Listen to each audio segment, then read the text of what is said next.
भारत के कुछ ऐसे राज्य हैं, उन राज्यों के कुछ ऐसे भी शहर हैं जिन शहरों में कुछ आधुनिक कैमरे लगे हुए हैं। यानी कि कोई व्यक्ति अगर उन शहरों में प्रवेश करता है तो न केवल उनके चेहरे बल्कि उनकी गाड़ी के नंबर जो होते हैं उन कैमरों में कैद हो जाते हैं। अब वो शहर के किसी भी हिस्से में घूमें, जाएं फिरें तो उनका एक रिकॉर्ड मेंशन हो जाता है। यदि ऐसी स्थिति में कोई व्यक्ति संदिग्ध नजर आता है तो पुलिस उस पर नजर रखना शुरू कर देती है। आज की कहानी जो मैं आपको सुनाने जा रहा हूं, इस कहानी में कुछ ऐसा ही होता है। कुछ लड़के दूसरे राज्य के थे और वो दूसरे राज्य के एक बड़े शहर में पहुंच जाते हैं। उनका मकसद था किसी बड़ी चोरी की घटना को अंजाम देना, और वो उस घटना को अंजाम देकर बहुत आसानी से निकलने ही वाले थे कि अचानक ही कैमरे पर नजर पहुंच जाती है और कैमरे के माध्यम से पता चल जाता है कि वो कौन थे, कहां के थे। अब पुलिस उन्हें गिरफ्तार करने की जब कोशिश कर रही थी तो पुलिस से मुठभेड़ हो जाती है। दो तो मारे जाते हैं, एक के पैर में गोली लग जाती है, दो पकड़े जाते हैं, बाकी दो फरार चल रहे हैं। पुलिस शायद उन्हें भी जल्द गिरफ्तार कर लेगी, लेकिन इस घटना के माध्यम से एक सीख जरूर मिलती है कि कोई भी चोर, कोई भी डकैत, कोई भी डाकू, कोई भी लुटेरा अगर ये सोचकर किसी शहर में घुस रहा है कि वो पकड़ा नहीं जाएगा, वो देखा नहीं जाएगा, तो ऐसा बिल्कुल भी ना हो, क्योंकि वो जरूर कभी ना कभी देर सवेर पकड़ा जाएगा। और जब पकड़ा जाएगा उसके साथ ये हश्र हो सकता है, इस बात की वो कल्पना भी नहीं कर सकता, क्योंकि इस घटना में कुछ ऐसे ही होता है। जिन चोरों ने इस घटना को अंजाम दिया था उन्हें लग रहा था कि शायद वो आराम से निकल जाएंगे, लेकिन उन्हें यह नहीं पता था कि उनकी जिंदगी हमेशा के लिए खत्म हो जाएगी, थम जाएगी। आदाब, नमस्कार, सत श्री अकाल, मैं उस्मान सैफी। आज की जो सच्ची घटना मैं आपको सुनाने जा रहा हूं, ये सच्ची घटना है उत्तर प्रदेश की राजधानी लखनऊ की। लखनऊ का एक थाना लगता है चिन्हट, और चिन्हट थाना क्षेत्र का एक चौकी है, एक इलाका है मटियारी। दरअसल मटियारी से लगभग 100 मीटर दूर एक जफर नाम के व्यक्ति की दुकान होती है। वो 22 दिसंबर 2024 के दोपहर लगभग 1 बजे के आसपास का वक्त रहा होगा जब वो अपनी दुकान की साफ सफाई करने के लिए गया हुआ था। अचानक ही पड़ोस की एक दीवार पर उसकी नजर पड़ती है। 2 बाय 2 यानी कि एक अच्छा खासा 2 फुट से 2 वर्ग फुट का एक एरिया होता है जिसमें आदमी आराम से जा सके और उसके अंदर से आराम से बाहर आ सके। इतना वो कल तक तो नहीं था, लेकिन अचानक से ये इतना बड़ा होल कैसा है, कट कैसा है। उसने जब अंदर झांक कर देखने की कोशिश की तो पता चलता है कि एक और दीवार है और उस दीवार में कुछ ऐसा ही कट लगा हुआ है, और उस दीवार में कट लगता है तो सीधा बैंक के अंदर जाने का रास्ता बन जाता है। जैसे ही जफर ने यह बात देखी, जफर ने तत्काल प्रभाव से पुलिस को सूचना दी। पुलिस को जब सूचना मिलती है 22 दिसंबर 2024 की दोपहर लगभग 1 बजे के आसपास, पुलिस तत्काल प्रभाव से मौके पर आती है और मौके पर आने के बाद देखती है। दरअसल ये रविवार का दिन था, संडे का दिन था, छुट्टी का दिन होता है। इस दिन ज्यादातर दफ्तर बंद रहते हैं, खासकर सरकारी दफ्तर तो बंद रहते हैं, बैंक भी बंद रहते हैं। लेकिन जब पुलिस मौके पर आती है तो सबसे पहले जो बैंक के मैनेजर होते हैं उनको सूचना दी जाती है। बैंक मैनेजर संदीप सिंह मौके पर पहुंचते हैं, और ये बैंक होता है इंडियन ओवरसीज बैंक होता है। और इस बैंक के बारे में पता चलता है तो इसमें कोई गार्ड भी नहीं है, ना ही कोई अलार्म काम करता है, और यहां से एक बड़ी वारदात को अंजाम दे दिया गया था।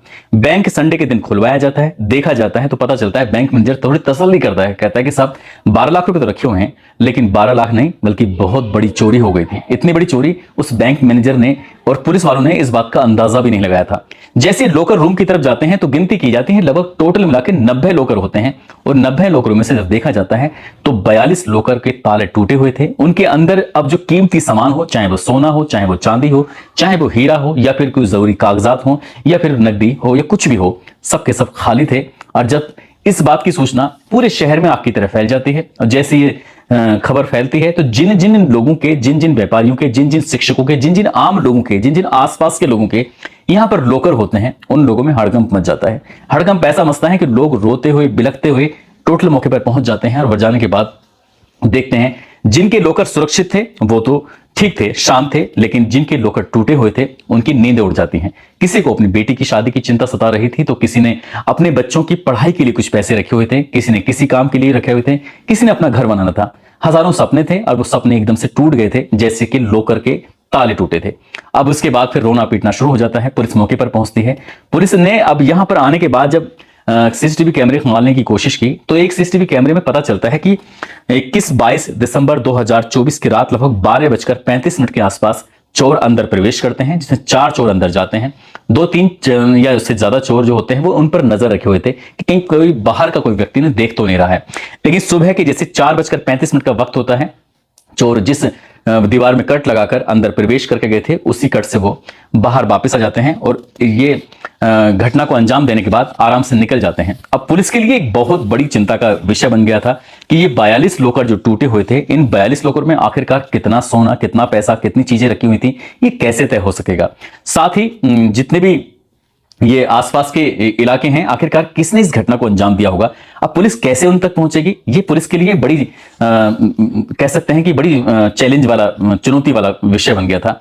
अब पुलिस करे तो क्या करे? वैसे भी उत्तर प्रदेश की राजधानी के अंदर जो भी चोर थे उन्होंने ललकारा ही था कि आखिरकार राजधानी ही सुरक्षित नहीं है तो पूरे प्रदेश की सुरक्षा की किस तरह की गारंटी ले सकते हैं? अब पुलिस के लिए वाकई बहुत बड़ी चिंता का विषय था। लेकिन पुलिस ने 6 टीमों का गठन किया और 6 टीमों का गठन करने के बाद उसमें सैकड़ों पुलिस वाले तैयार किए। उनका मकसद था कि जितनी जल्दी हो सके इस घटनाक्रम का खुलासा होना चाहिए। यदि खुलासा नहीं हुआ तो फिर उसके बाद अंजाम बड़े अधिकारी क्या कर सकते हैं कि सस्पेंड कर देते हैं, कई कार्रवाई कर देते हैं। लेकिन पुलिस वालों ने यह ठान लिया था कि आखिरकार जल्द से जल्द पकड़ेंगे।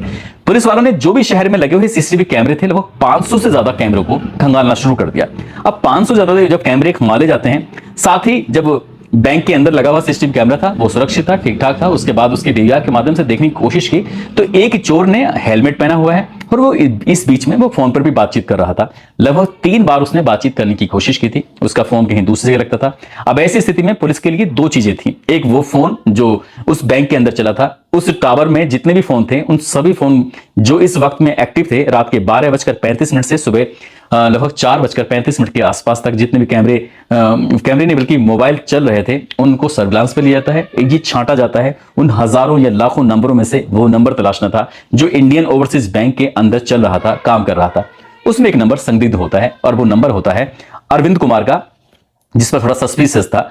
और वो रहने वाला होता है बिहार के मुंगेर जिले का, एक सिट कुंडी एक जगह लगती है, वहां का निवासी होता है। साथ ही पुलिस ने कुछ अपने जो सीसीटीवी कैमरे थे, क्योंकि जो बड़े शहर होते हैं जैसे लखनऊ है, आगरा है या मेरठ है, इस तरह के जो कुछ शहर हैं वहां पर कुछ आधुनिक कैमरे लगे हुए हैं। इन आधुनिक कैमरों में आदमी कैद हो जाता है, उनके चेहरे डिटेक्ट होने शुरू हो जाते हैं, उनकी गाड़ियां भी डिटेक्ट होनी शुरू हो जाती हैं, शहर के किस हिस्सों में वो जा रहे हैं, घूम रहे हैं। अगर एक बार चेहरा किसी कैमरे में आ गया तो उसके बाद फिर जगह जगह कैमरे में वो आसानी से आ सकता है। अब पुलिस ने जब जांच पड़ताल करना शुरू किया था तो बैंक के कैमरे में भी 1-2 फेस दिखने में आ रहे थे। फिर बाहर पुलिस ने जब देखना शुरू किया तो उन 500 कैमरों में से 4 लड़के ऐसे पाए जाते हैं जो जिन्होंने हुडी पहनी हुई थी और हुडी के साथ साथ उनके चेहरे भी दिखाई दे रहे थे। जब उन 4 लड़कों को देखा तो उनकी जो कदकाठी है, उनकी जो पहनावा है, ठीक वैसे ही कदकाठी, वैसा ही पहनावा इंडियन ओवरसीज बैंक में चोरी करने वाले लड़कों का भी होता है। पुलिस ने बस इसी आधार पर अब तलाश करना शुरू किया। आखिरकार जो नंबर से फोन किया गया था वो नंबर पुलिस के रडार पर आ ही चुका था। पुलिस ने देखा कि ये कौन है, कहां रह रहे थे, तो पता चलता है कि इंदिरा नगर का तकरोही एक इलाका है, वहां पर कुछ लड़के थे जो भी हाल ही में आए थे। पुलिस ने दबिश देना शुरू किया लेकिन वहां पुलिस को कुछ मिलता नहीं है। इस हिसाब से पुलिस ने लगातार कोशिश करना शुरू कर दिया और आखिरकार पुलिस को एक सूचना मिलती है मुखबिर के माध्यम से कि 23 दिसंबर 2024 की सुबह लगभग 8 बजे के आसपास बताया जाता है कि कुछ लोग हैं जो इस रास्ते से जाने वाले हैं। जो भी चोर थे उन चोरों ने रास्ता चुना था, लखनऊ से अयोध्या की तरफ निकलने वाले थे और पुलिस ने जैसे ही घेराबंदी की तो यहां पुलिस की मुठभेड़ हो जाती है और मुठभेड़ में गोली लगती है उस लड़के को जो लड़का अरविंद नाम का बैंक के अंदर बातचीत कर रहा था। ना अरविंद नाम का लड़का होता है जो कि बिहार के मुंगेर के सिटकुंडी एक गांव का रहने वाला होता है। पुलिस उसे पकड़ लेती है और साथ में उसके 2 साथी होते हैं। एक नाम कैलाश बिंद होता है जो खैरा डोरा मुंगेर बिहार का रहने वाला होता है। एक लड़का और है जिसका नाम बलराम कुमार पिलदोरी भागलपुर बिहार का। पुलिस इन्हें गिरफ्तार कर लेती है, इन्हें हिरासत में लेती है और इनसे पूछा जाता है क्योंकि सस्पिशियस थे। जैसे पुलिस ने रोकने की कोशिश की तो पुलिस को देखते ही उन्होंने गोलियां चलाना शुरू कर दिया था।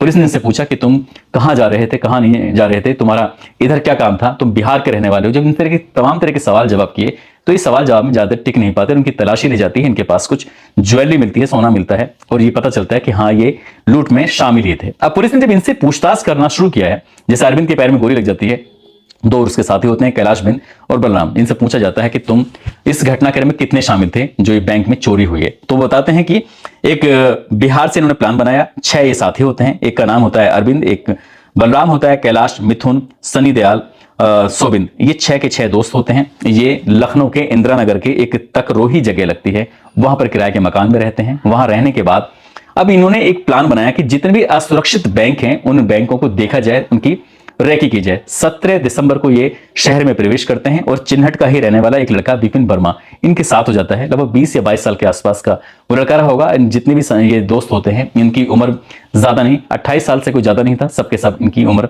कम होती है। 50 से ज्यादा बैंकों को ये निशाना बनाते हैं और देखते हैं कि सबसे असुरक्षित बैंक कौन सा है। तब इन्हें पता चलता है कि जो सबसे असुरक्षित बैंक है वो चिन्हट थाने का जो मटियारी के पास लगता है, इंडियन ओवरसीज बैंक, जो कि महज चौकी से 100 मीटर की दूरी पर था, उन्होंने कहा कि सबसे असुरक्षित बैंक यही है, ना तो यहाँ रात को गार्ड रहता है और ना ही यहाँ पर कोई ऐसी परेशानी वाली बात है। तो उन्होंने उसको निशाना बनाया। आखिरकार इन लोगों ने वहां दीवार वार काटते हैं, दीवार काटने के बाद अंदर प्रवेश करते हैं और 42 लॉकर तोड़ते हैं और वहां से निकल आते हैं आराम से। और निकलने के बाद अब यहां से इनको भागना था, लेकिन पुलिस ने जब अपने काम करना शुरू किया है सीसीटीवी कैमरे की मदद से, और जो 3 बार फोन किया गया था उस फोन की लोकेशन जब निकलवाई जाती है उसकी मदद से आखिरकार पुलिस इन्हें गिरफ्तार करने के लिए लगातार दबिशें दे रही थी। 3 तो गिरफ्तार हो जाते हैं, एक की टांग में गोली लग जाती है। लेकिन पुलिस को एक बार फिर से सूचना मिलती है। 23 दिसंबर 2024 की रात लगभग 12:30 के आसपास की बात है। लखनऊ का ही जल सेतु से थोड़ा सा आगे चलेंगे तो किसान पथ पड़ेगा, वहां एक कार बड़ी तेजी के साथ पुलिस को देखकर भागने लगती है। पुलिस वाले उस कार का पीछा करते हैं, आगे घेराबंदी शुरू हो जाती है और जब घेराबंदी शुरू होती है तो उसमें कार में 2 लड़के होते हैं। एक लड़का अंधेरे का फायदा उठाकर भाग जाता है, लेकिन दूसरा जो होता है वो बदमाश था। उसने लगातार पुलिस को देखते ही गोलियां चलाना शुरू कर दिया। अंधाधुंध लगातार गोलियां चला रहा था, उसे ये भी नहीं पता कि वो गोली कहां लग रही है कहां नहीं लग रही। और जब लगातार गोली चला रहा है तो पुलिस ने जवाबी फायरिंग में जब गोली चलाई है तो एक गोली तो उसकी टांग में लग जाती है, दूसरी गोली इसके पेट में लग जाती है। वो गंभीर रूप से घायल होता है। उस घायल को नजदीकी सीएचसी केंद्र होता है वहां पर लेके जाते हैं, लेकिन सीएचसी केंद्र वाले कहते हैं कि इसकी हालत ज्यादा खराब है, इसको राम मनोहर लोहिया हॉस्पिटल में लेके जाओ, वहां शायद ये ठीक हो जाएगा। अब पुलिस वाले उसको वहां पर लेके जाते हैं राम मनोहर लोहिया, लेकिन उसने उपचार के दौरान दम तोड़ दिया। जब डॉक्टर ने उसे मृत घोषित कर दिया तो उसके पास एक डायरी मिलती है। डायरी में उसका एक उसका पता लिखा हुआ था। नाम उसका सोविंद कुमार होता है, बिहार के लखीसराय का असरगंज का वो निवासी होता है। और इसके बारे में जब उन बाकी साथियों से पूछा जाता है जो पहले से ही पकड़े गए थे, वो कहते हैं कि ये हमारा ही साथी था। उसके पास भी सोना, कुछ नकदी, कुछ सामान मिलता है, उसके पास भी पिस्टल पाई जाती है। पुलिस उसे अब उसके घर वालों को खबर दे दी जाती है। अभी दिन निकलने को था कि लगभग यहां से लखनऊ से 350 किलोमीटर दूर की बात है। यूपी बिहार के बॉर्डर पर एक गाजीपुर जिला लगता है। गाजीपुर जिले का थाना है गहरम, और गहरम थाना क्षेत्र की चौकी 12 लगती है। पुलिस को सूचना मिलती है कि यहाँ पर बदमाश देखे गए हैं, और जैसे पुलिस ने घेराबंदी करनी शुरू की है तो यहाँ भी पुलिस को देखकर वो बदमाश गोली चला देते हैं। गोली चलती है, फिर पुलिस भी जवाबी कार्रवाई करती है और जवाबी कार्रवाई में एक बदमाश मारा जाता है। और जो बदमाश मारा जाता है उसके बारे में पता किया जाता है, उसका नाम सनी दयाल होता है। बिहार के जिला मंगोर के अमरगंज अमलिया गांव का वो रहने वाला होता है।